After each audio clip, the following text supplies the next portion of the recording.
우리가 계속해서 전도서의 말씀을 함께 나누고 있습니다. 오늘이 벌써 12번째 시간이에요.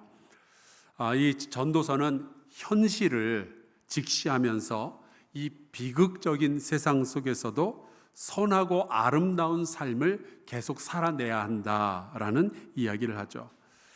특별히 이 비극적인 세상에 대해서 말할 때 보면 전도서는 고대 그리스의 비극과 매우 닮았다는 것을 느끼게 됩니다.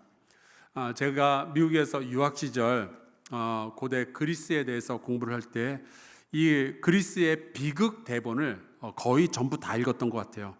아이스킬로스, 소포클레스, 그다음에 유리피데스 이런 작가들의 작품이죠.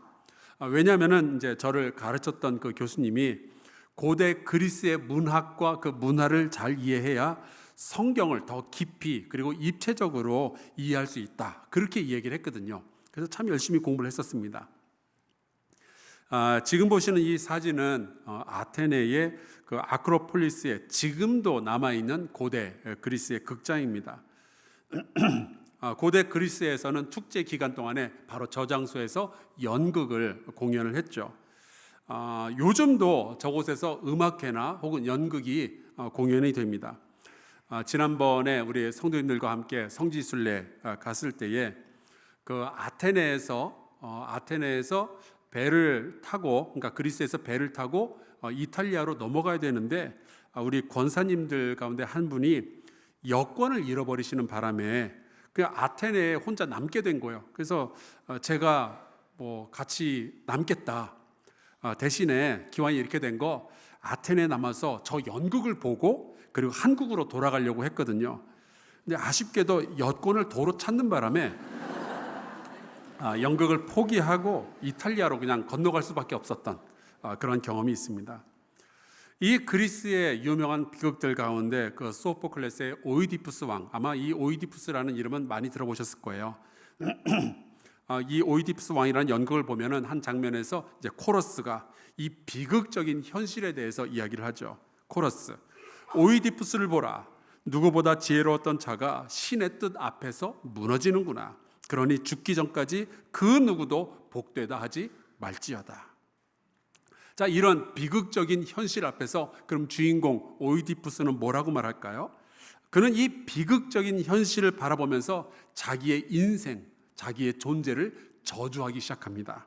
오이디푸스, 오 어둠이여, 영원한 어둠이여, 나는 이제 나 자신을 볼 수도 다른 이들을 마주할 수도 없겠구나. 나는 저주받았고 내 삶은 더 이상 비칠 수 없으리. 그러면서 오이디푸스는 스스로 자기의 두 눈을 찔러서 맹인이 되죠. 이렇게 그리스의 비극은요, 비극적 현실이 비극적 결말로 이어지게 됩니다. 그런데 전도서는 다른 점이 있어요. 비극적 현실을 바라보면서 끝까지 선한 삶을 살아야만 하는 이유가 우리에게 있다라고 이야기를 하고 있는 거예요. 전도자는 어떻게 해서 그런 생각, 그런 말을 하게 되었을까요? 오늘 우리가 이 전도서 9장의 말씀을 보았는데요, 여기에 그 전도자가 위기 앞에서 흔들리는 것이 아니라 오히려 이 전도자를 꽉 붙들어줬던 아주 강력한 지혜의 말씀이 나옵니다. 1절을 제가 읽어볼게요. 이 모든 것을 내가 마음에 두고 이 모든 것을 살펴본즉 의인들이나 지혜자들이나 그들의 행위나, 잘 들어보세요, 모두 다 하나님의 손 안에 있으니 사랑을 받을는지 믿음을 받을는지 사람이 알지 못하는 것은 모두 그들의 미래의 일들이니라. 전도자는 세상과 인생에 대해서 굉장히 깊이 관찰하고 생각하는 사람이었습니다. 사실 이것이 하나님 믿는 사람들의 기본적인 태도죠. 지성과 믿음은 서로 보완하는 관계에 있으니까요. 오히려 생각 없이 믿기만 하는 게 더 위험해요. 여러분, 신천지, 통일교, 몰몬교, 여호와의 증인, 아니 수많은 사람들이 왜 그렇게 바보 같은 이단들을 따라다닐까요? 생각이 없어서 그런 거예요. 그래서 시편 94편에 보면은 이런 구절이 나오죠. 백성 중에 어리석은 자들아, 너희는 생각하라. 저는 좀자를 붙여서 생각 좀 하라. 무지한 자들아, 너희가 언제나 지혜롭까. 여러분, 우리가 믿는다는 것은요, 생각을 멈추라는 이야기가 아니에요. 오히려 생각을 더 깊이 하라는 이야기죠.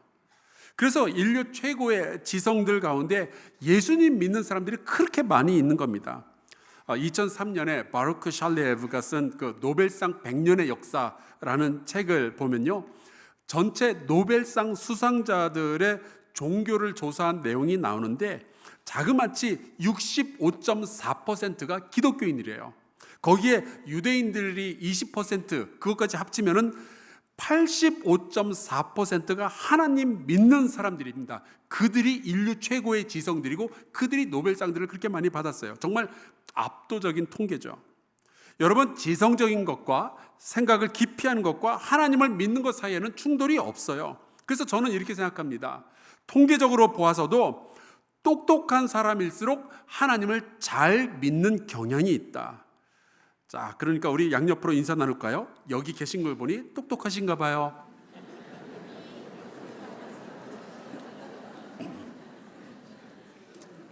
똑똑하신 분들이 여기 모여 있는 거예요. 오늘 예배 마치고 댁에 가셔서 예배 안 나온 남편이 있거나 그러면 바보이신가요? 그러진 마시고요. 코엘렛은 이렇게 지성을 가지고 깊이 연구하고 질문하는 사람이에요. 그래서 모든 것을 함께 통합적으로 생각을 하다 보니까 발견한 지혜가 있었던 거죠. 의인이 허무하고 이 비관적인 세상 속에서 고통을 당하기도 하지만 그의 인생은 여전히 하나님의 손 안에 있는 것을 발견하게 된 거예요. 여러분, 의인은 하나님의 손 안에서 살아가게 되어 있습니다. 자, 그렇다면 누가 의인이죠? 죄 없는 사람이요? 아닙니다. 믿는 사람이 의인이에요. 하나님은 믿음을 의로 여기시는 분이시죠. 믿음을 가진 사람이 의인이고 이런 사람은 하나님의 손 안에 있는 존재가 되는 거예요. 자, 우리 양옆으로 다시 한번 인사 나눌까요? 믿음을 가진 당신이 진짜 의인입니다.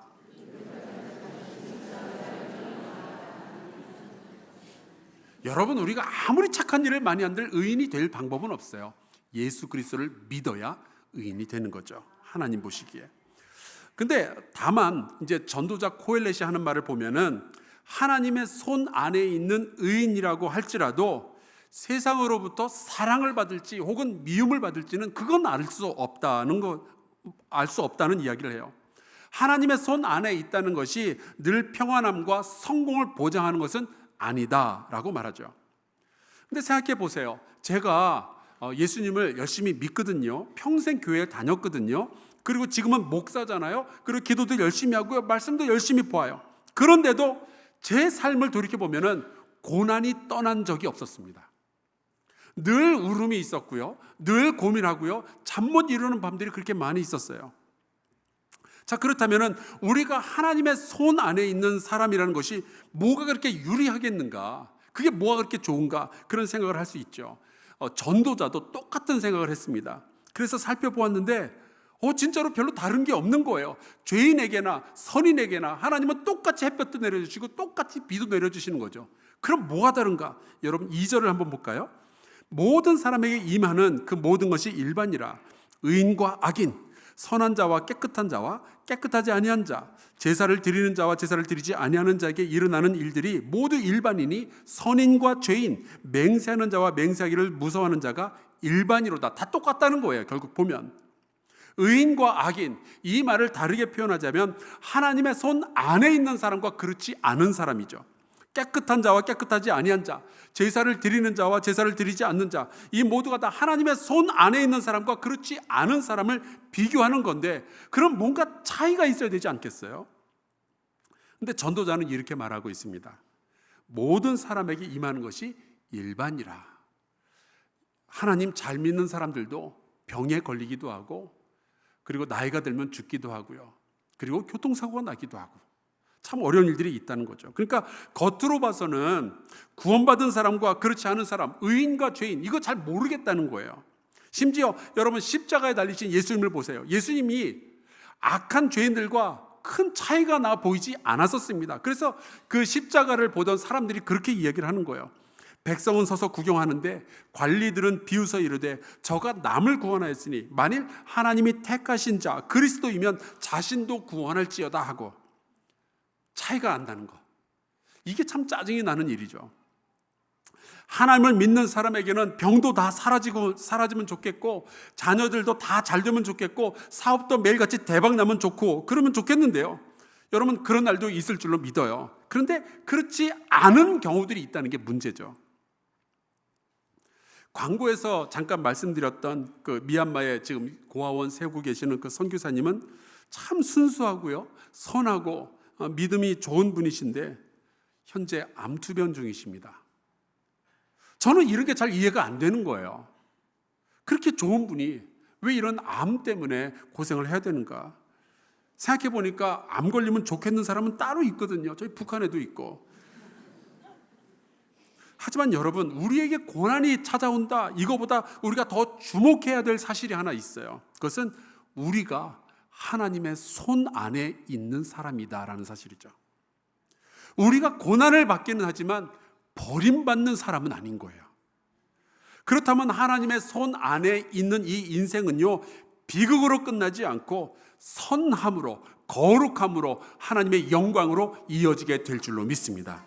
이 사실을 굳게 믿었던 바울은 이렇게 고백을 해요. 우리가 알거니와 하나님을 사랑하는 자, 곧 그의 뜻대로 부르심을 입은 자들에게는 모든 것이 합력하여 선을 이루느니라. 아멘. 그러니까 하나님의 손 안에 있는 사람은 비극적인 현실 앞에서도 절망하지 않을 수 있는 거예요. 오히려 이런 모든 일들의 끝에 가면은 하나님께서 놀라운 일들을 이루실 거다라고 기대하면서 하루하루 성실하게 유유히 살아갈 수가 있게 되는 거죠. 그래서 전도자가 이런 고백을 합니다. 4절, 모든 산자들 중에 들어있는 자에게는 누구나 소망이 있음은 산개가 죽은 사자보다 낫기 때문이라. 여러분 생각해 보세요. 사자는 정글의 왕이잖아요. 갈기를 막 휘날리면서 들판을 달리고 소리를 한번 와 지르면은, 죄송해요, 모든 짐승들이 그 앞에서 떨잖아요. 그런데 죽으면 아무 소용없죠. 그런데 살아있는 개는 요즘 유모차 타고 다니잖아요. 개 팔자가 얼마나 부러운지 몰라요. 정말로 살아있는 개가 죽은 사자보다 훨씬 낫습니다. 여러분, 성경의 영웅 모세를 한번 생각해 보세요. 위대한 선지자였고 이스라엘 민족을 이끌었던 리더잖아요. 그런데 그가 죽었을 때 하나님은 이스라엘 백성을 보면서 너희는 이제 울면서 슬퍼라고 그러시나요? 아니요.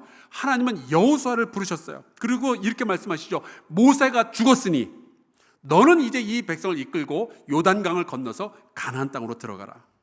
여러분, 하나님은 죽은 모세가 아니라 살아있는 여호수아와 일하시는 거예요. 지금 내가 잠시라도 살아있다는 것이 그렇게 소중하고 그렇게 대단한 일이었던 거죠. 시편 118편은요, 고통 중에 부르짖는 시입니다. 이 시인이 전쟁 중에 적들에게 포위가 된 거예요. 적에게 붙잡혀서 치욕과 고통을 당하느니 차라리 그냥 죽을까? 자살을 할까? 정말 별의별 생각이 다 드는 바로 그러한 상황 속에서 시인은 이렇게 이야기를 합니다. 내가 죽지 않고 살아서 여호와께서 하시는 일을 선포하리로다. 아니, 시인은 왜 이런 상황 속에서도 내가 죽지 않고 살아야 되겠다라고 이야기를 할까요? 어차피 언젠간 죽을 거잖아요. 근데 왜 살아야 되겠다고 그럴까요? 우리가 하나님의 손 안에 있는 사람이기 때문에 그런 거죠. 그렇다면 살아야죠. 어떻게 해서든지 살아야죠. 지금은 혹시 죽는 게 차라리 나아 볼지 몰라도 살아야죠. 하나님께 내 삶을 맡기고 살아야죠. 구약에 보면 룻이라는 여성을 주인공으로 한 룻기라는 말씀이 있어요. 이 주인공 룻은요, 이스라엘 사람들이 그렇게 싫어하던 이방인 모함 여자입니다. 그런데 이 여자가 이스라엘 남자와 결혼을 해요. 그런데 아직도 젊은데 이 남편이 먼저 병을 얻어서 죽게 됩니다. 그러면 이 여자가 얼마나 막막하겠어요. 그런데 이 룻은요, 악착같이 살기로 결정을 합니다. 어머니의 하나님이 나의 하나님이라면서 베들레헴이라는 낯선 유대인의 동네에 와서 바닥에 떨어져 있는 이 이삭을 주워서 자기와 치어머니가 근근히 먹고 살아가죠. 그야말로 가난한 외국인 노동자였던 거예요. 근데 여러분, 그땐 몰랐을 겁니다. 그렇게라도 해서 살았기 때문에 이 룻의 후손들 가운데 다윗 왕이 나오게 된다는 사실 몰랐을 거예요. 그리고 먼 훗날 이 룻의 후손들 가운데 온 인류를 구원하신 예수 그리스도가 등장한다는 사실 몰랐을 겁니다. 그런데 하루하루 성실하게 악착같이 살았더니 하나님께서 그의 인생을 들어서 이 놀라운 일들을 이루어 주신 거죠. 2011년에 개봉했던 소울 서퍼라는 영화가 있었어요. 그 베사니 해밀턴이라는 하와이 소녀의 실화입니다. 이 아이는요, 어려서부터 파도 타기를 좋아했던 파도 타기 영재였어요. 그리고 교회를 잘 다니면서 예수님을 잘 믿는 아이였고요. 나중에 파도 타기 선수가 될 그런 꿈을 지니고 있었습니다. 그런데 13살 때 하와이 앞바다에서 파도 타기를 하다가 상어의 습격을 받게 되죠.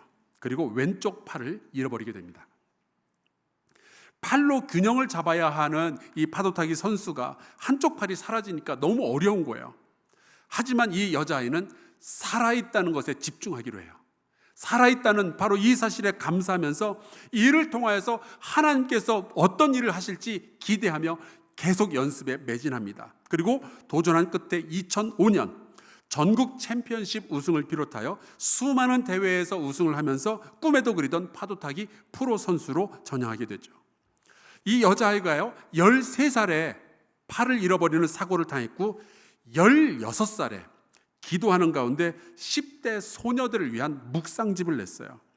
그리고 이 책을 읽고 수많은 장애를 가졌던 아이들이 용기를 얻게 되고요, 비극적인 삶을 포기하려던 이 여자아이들이 다시 일어서게 되죠. 이 주인공 베사니 해밀턴이 나중에 기자와의 인터뷰에서 이런 말을 했어요. 제가 잊어버릴 수가 없습니다.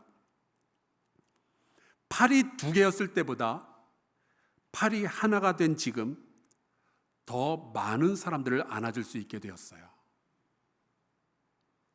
하나님의 손 안에 산다는 생명이 그런 거죠. 예전에 우리 한국교회 성도들이 많이 읽었던 산다는 것이 황홀하다라는 책도 제가 잊을 수가 없습니다. 다하라 요네코라는 일본 여성의 이야기예요.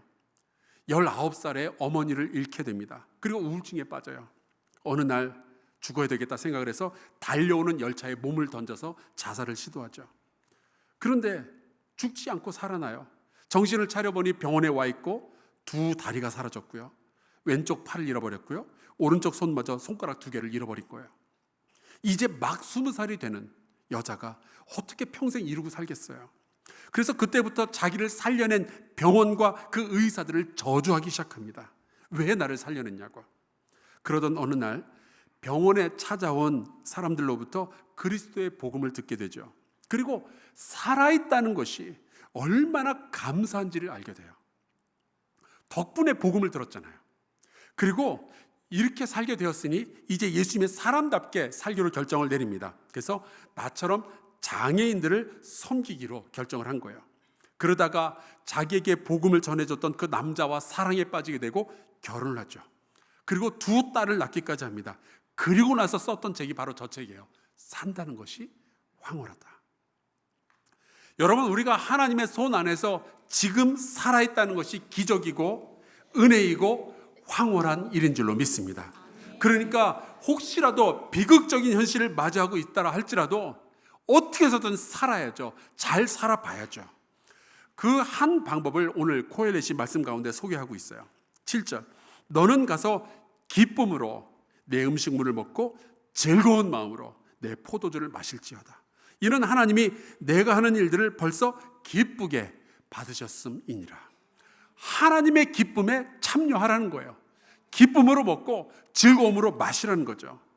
어떤 분들은 즐거운 마음으로 포도주를 마시라는 이 말씀에 아멘이 크게 나올지도 모르겠어요. 순종하겠습니다 주님, 막 결단도 하고. 근데 이 말씀은 막 술 진탕으로 마시라는 그런 말씀이 아니라 술 마시는 게 죄라는 뜻도 아니에요. 이 말씀은 하나님을 믿는 사람들이라면 생명을, 내게 오늘 주어진 이 생명을 선물로 여기며 감사해야 된다는 뜻이죠. 중요한 것은 술을 마시냐 안 마시냐가 아니고 우리에게 주어진 이 생명이 얼마나 길이가 될지는 모르겠지만 바로 이 생명이 기쁨과 즐거움과 감사로 채워질 수 있는가, 그렇지 않은가 하는 거예요. 기쁨을 찾아내고 감사하고 즐거워하고 이 기쁨을 누군가와 나눌 수 있다는 것은요, 생명을 가지고 있는 자의 책임에 속하는 일인 겁니다. 2달 전에 저의 큰 자형을 만났어요. 우리 한사랑교회 출신이죠. 아마 아시는 분들은 아실 거예요. 근데 지금 췌장암으로 항암을 하고 있는 중입니다. 근데 식당에서 만났는데 머리를 빡빡 밀고 나타났더라고요. 듣고 보니까 자꾸 이게 머리카락이 빠지니까 아예 그냥 싹 밀어버렸대요. 근데 이렇게 밀고 나니까 너무 좋대요. 머리 감을 때도 너무 편안하고 샴푸도 안 들어가고 그냥 이렇게 수건을 쓱쓱 문지르면 그걸로 끝이랍니다. 아니, 목숨이 왔다 갔다 하는데 저런 농담이 나오나 싶었는데 동시에 그렇게 말할 수 있는 자형이 참 자랑스러운 면도 있었어요. 어차피 하나님의 손에 우리의 생명이 달려 있는데요, 자기 자신과 사랑하는 주변에 있는 많은 가족들을 위해서 더 나은 삶을 선택을 한 거죠. 그분의 생명이 얼마나 남아있는지는 모르겠지만 한숨과 눈물만으로 채울 생각이 없었던 거예요. 그래서 오랜만에 저를 만나서 아주 재밌는 이야기를 꺼내놓은 거죠. 멋지지 않습니까? 하나님의 손 안에 붙들린 사람은 이 비극적인 세상에서 어떤 식으로 살아야 되는가? 코엘렛은 또 이런 이야기를 해요. 8절, 내 의복을 항상 희게 하며 내 머리에 향기름을 그치지 아니하도록 할지니라. 스스로 잘 가꾸라는 이야기죠. 그 빅터 프랭클이 쓴 죽음의 수용소라는 책, 아마 많은 분들이 읽어보셨을 거예요. 거기 보면 수용소에 갇혀있는 수많은 사람들 중에도 아침마다 세수를 하고 면도를 하는 사람들이 있었다고 그래요.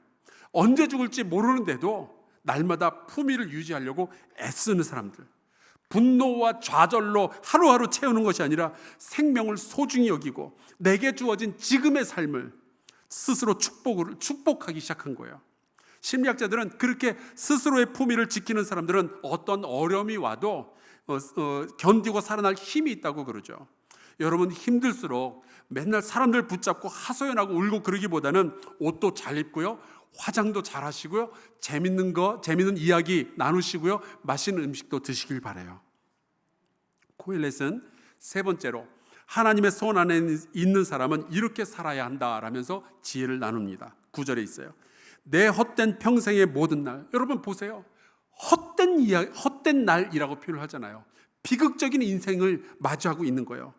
하나님이 해 아래에서 내게 주신 모든 헛된 날, 하나님이 허락하신 고통들 가운데 어떻게 살 거냐? 내가 사랑하는 아내와 함께 즐겁게 살지어다. 그것이 내가 평생에 해 아래에서 수고하고 얻은 내 몫이니라. 비극적인 삶이 눈앞에 닥쳐올 때 사랑하는 삶을 살라고 이야기를 하고 있어요. 그러니까 요즘 배우자에게 삐지신 분들, 싸우신 분들 다 용서하시기를 바랍니다.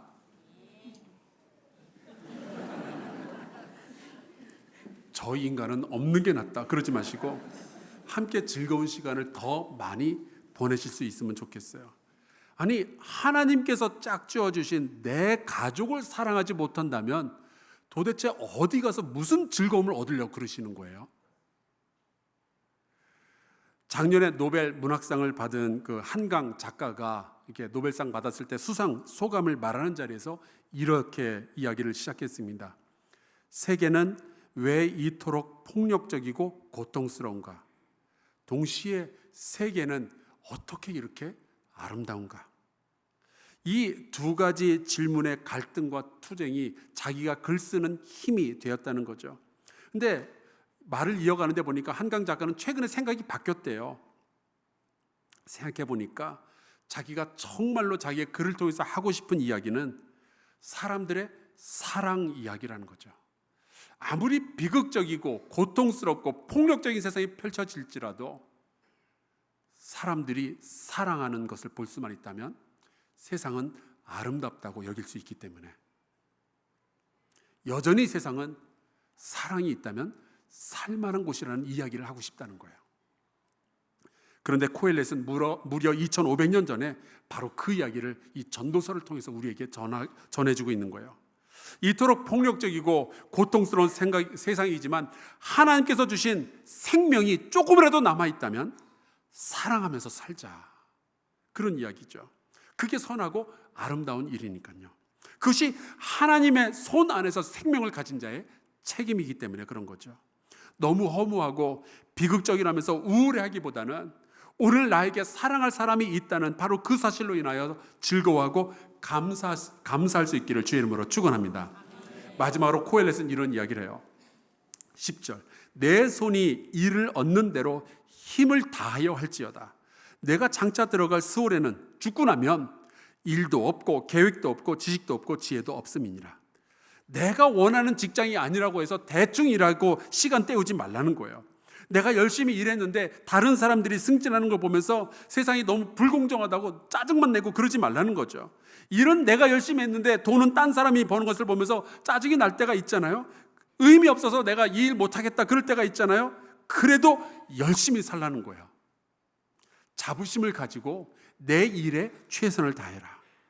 일하다 보면 의미는 나중에 발견할 수도 있는 거잖아요. 그런데 의미 없다고 지금 일을 그만두면은 하나님께서 나를 통해서 무슨 일을 하실지 어떻게 할 수 있겠어요? 살아있다는 것은 잘 살아야 된다는 책임을 말해주고 있는 거예요. 지금 우리에게 주어져 있는 이 일상은요, 다 하나님의 선물입니다. 뜨거운 여름, 이제 곧 시작될 가을, 새콤한 자두, 함께 찬송가를 부를 만한 성도들, 나를 사랑하는 사람들, 자유로운 나라 대한민국, 광복의 기쁨, 운동할 수 있는 것, 공부할 수 있는 것, 나의 도움을 기다리는 사람들이 있다는 사실, 이 모든 것은 우리가 지금 살아있기에 경험할 수 있는 하나님의 은혜인 거죠. 비극적인 이 세상 속에서도 즐거움과 의미를 찾아낼 수 있는 것, 그게 진짜 지혜인 거예요. 생명은 어두운 분노와 질투와 한숨으로 채워넣기에는 너무 소중합니다. 하나님은 그분의 선한 일을 위해서 우리에게 생명을 주셨고요, 우리가 아름다운 삶을 살도록 하시기 위해서 그 독생자 예수 그리스도를 우리에게 보내주셨잖아요. 멋진 삶을 살아야 된다고. 그렇다면 우리는 이 선물과도 같은 생명을 누리며 즐거움과 감사로 하루하루 채워가야죠. 나이 들면 들수록 죽어가는 것이 아니라 이 비극적인 세상 속에서도 멋지게 살아가는 저와 여러분 되시기를 주 예수 그리스도의 이름으로 축원합니다. 우리 함께 찬송가 부를까요? 찬송가 79장을 여러분과 함께 부르고 싶어요. 숲속이나 험한 산 골짜기에서 지저귀는 저 새소리들, 고요하게 흐르는 시냇물, 이 모든 것들의 주님의 솜씨를 노래하고 있는데 우리도 그래야 되지 않겠습니까? 우리의 호흡을 가지고 함께 주님을 찬송하고 기도하겠습니다.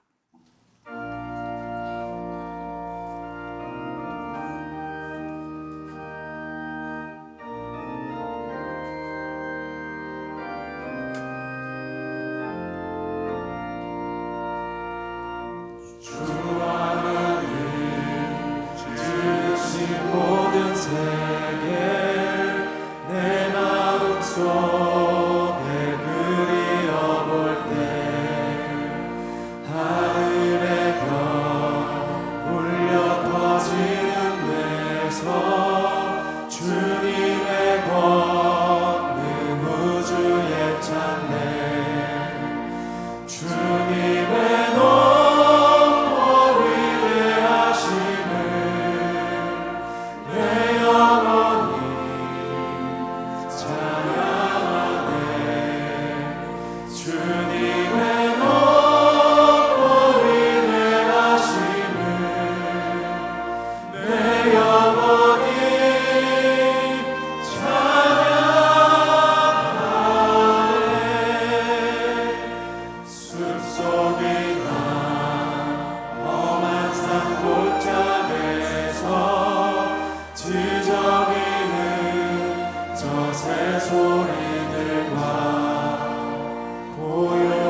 주 예수 세상에 다시 올 때 저 천국으로 날 인도하리. 박영손이 엎드려 경배하며 영원히 주를 찬양하리라.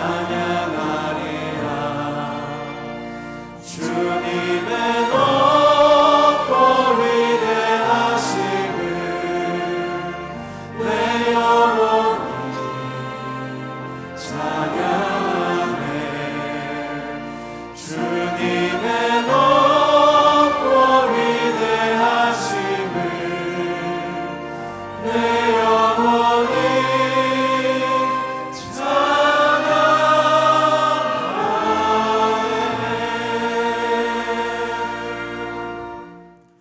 우리 같이 통성으로 기도합시다. 혹시 요즘 여러분 가운데 마음이 우울했던 분들 계실까요? 혹시 주변에 그런 분들을 알고 계실까요? 우리 같이 기도합시다. 하나님, 우리의 삶이 찬란하게 빛날 수 있도록, 끝까지 선할 수 있도록 은혜를 베풀어 주시옵소서.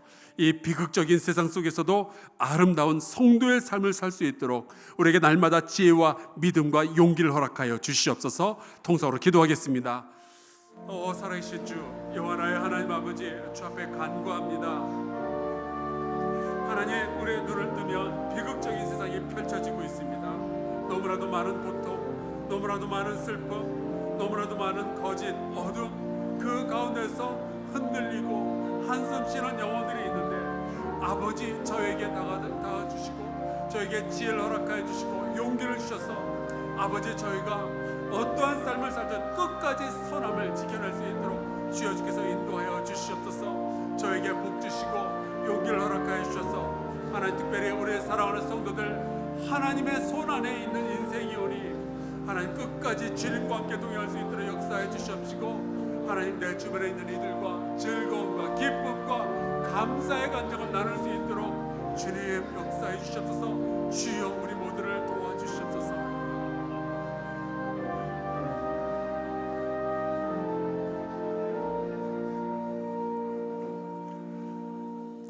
하나님, 고맙습니다. 이 세상 속에서는 날마다 당혹스러운 일들이 벌어지지만 우리는 여전히 하나님의 손 안에 거하고 있는 줄로 믿습니다. 그러니 가난하여도, 애통하는 중에도, 의에 줄이고 목이 말라도, 박해를 받아도 여전히 복 있는 사람으로서 살아가게 하여 주시옵소서. 서로를 축복하며 사랑하게 하시고 세상이 어두울수록 더욱 빛나는 주의 백성 되게 하여 주시옵소서. 예수 그리스도의 이름으로 기도하옵나이다. 아멘.